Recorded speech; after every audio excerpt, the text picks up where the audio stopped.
NFL draft. So now let's just look at this conference as a whole pie, guys. Is the AFC simply boiled down to a race between two teams, the Chiefs and the Bills? KB, is there another team that we might be overlooking that wants to get in the ring? Yes, I would be the third man into the ring. What do you always say, the glass or some broke glass? Or what do you always say? Oh, well, the Steve Austin breaking the glass. And who's coming run? I don't know. Right. I don't know anything about wrestling. The intro music we're hearing right now. This weekend. Well, it's okay, because we're talking a lot about Cleveland because of the draft. And this feels great to say. We have to take the Browns seriously. I don't know when the last time that was said, but I really like the Browns this year. And look, they were in the ring with The Undertaker or Ric Flair, whoever you want to call the Chiefs.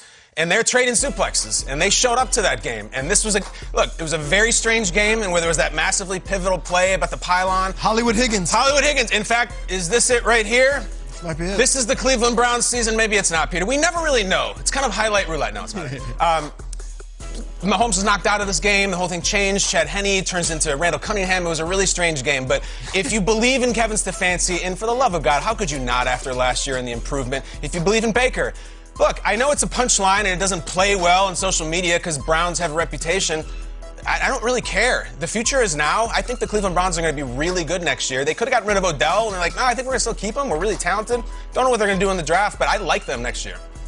Yeah, Kyle. I mean, I think about that Cleveland Browns team, and what do you think? You know, for me, it's a couple different teams, and I'm gonna run through them all. But I mean, the way the Cleveland Browns really came around to playing football, the upgrades they made on the defensive side of the football, OBJ coming back, I think you have to put them in that conversation. I even was looking at Indianapolis, and I'm like, man, if Carson can just recapture a little bit of that, man, that team's already pretty much ready to roll. They're turnkey.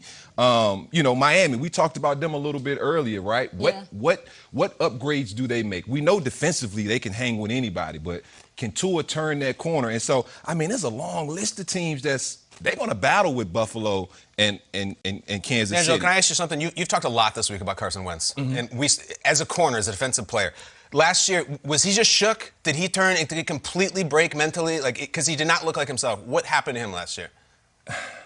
Or can you count on him this year? Well, you know, I don't know if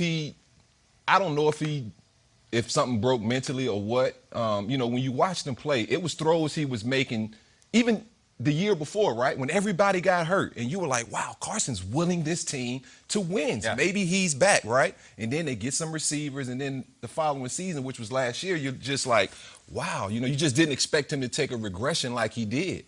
And so, you know, a lot of times when that happens, you know, you're just not super comfortable. Like, I don't know what was going on in that building, but I know we've heard reports that they weren't talking. Him and the head coach weren't talking for weeks, you know, at a time. And so, you know, a lot of things have to do with just how comfortable you are in that system. Can you really be yourself?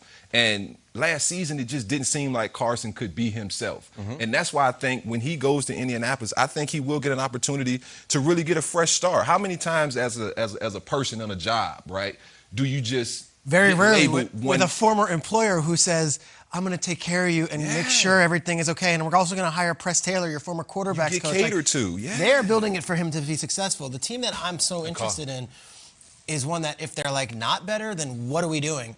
It's the Baltimore Ravens. They're chipping away year after year with Lamar. But like if there's a downturn at this point, then what is what's the ceiling for this team? Because it's great to go to the playoffs every year, and it's great to win a playoff game.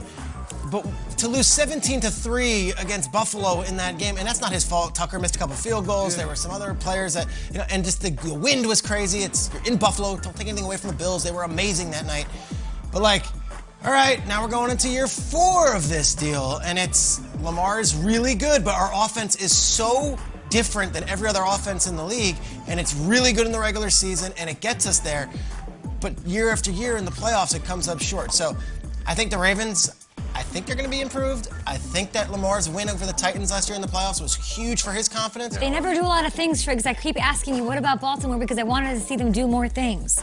Yeah, they're not that team that's going to go out and be crazy in free agency and go and sign 7 receivers. Got to pay to play, though. I think so. Or you draft and you get compensatory picks with what they do, and they just continue to add. Last year, we're going to have Patrick Queen on the show today. Yeah. He might be the best young linebacker in the AFC at the end of it. And then they also got J.K. Dobbins in the draft and the big kid from Auburn up front. Like, they just accumulate talent. Sammy's good too. I mean, he's a good player. Sammy He's been Watkins in is the a Super Bowl. good I think receiver. that makes a Yeah. difference. It's the one of that number. Yeah. I think it's fascinating. Can I ask you about another team? Yeah, who You you got? specifically want to ask you about the Patriots. Yeah. Yeah. Nobody here is naming them as Well- a potential contender back. I think that's crazy. They didn't have a 2-14 season. They had a 7-9 season. That might be, for them that's definitely bad. But they're getting all the opt-out guys back. Dante Hightower. We're talking about free agency. No team had a more impactful free agency period than they did. Adding guys left and right to be better. And Cam will have that full preseason. He'll have that chance. The draft is very exciting from a Patriots perspective, but it's not going to take that much for them to go back to being contenders. And I respect the heck out of what New England did in free agency. When the rest of the league would maybe say, well, we'll figure it. They're like, no, we didn't like this feeling. We didn't like being this average team. We're going to spend money. And you could question each and every move they made, but they made moves and they're aggressive. Trent Brown. 15th overall. Who's the quarterback? Let's not just play along. This. I don't care if they bring in everybody. It all just funnels to Cam for me. I love what they did. I don't believe what I saw last year can win this year. D'Angelo, we haven't got to talk about Cam. You believe in Cam? I hope Cam comes back a little bit different. The one thing you've heard from Coach Belichick time and time was that Cam worked his butt off, right? And so if you got a guy who's going to work his butt off, you got a chance always. At GMFB with your thoughts on the AFC. We'll probably switch over to the NFC next week, but I just work here. I don't know. They'll tell me.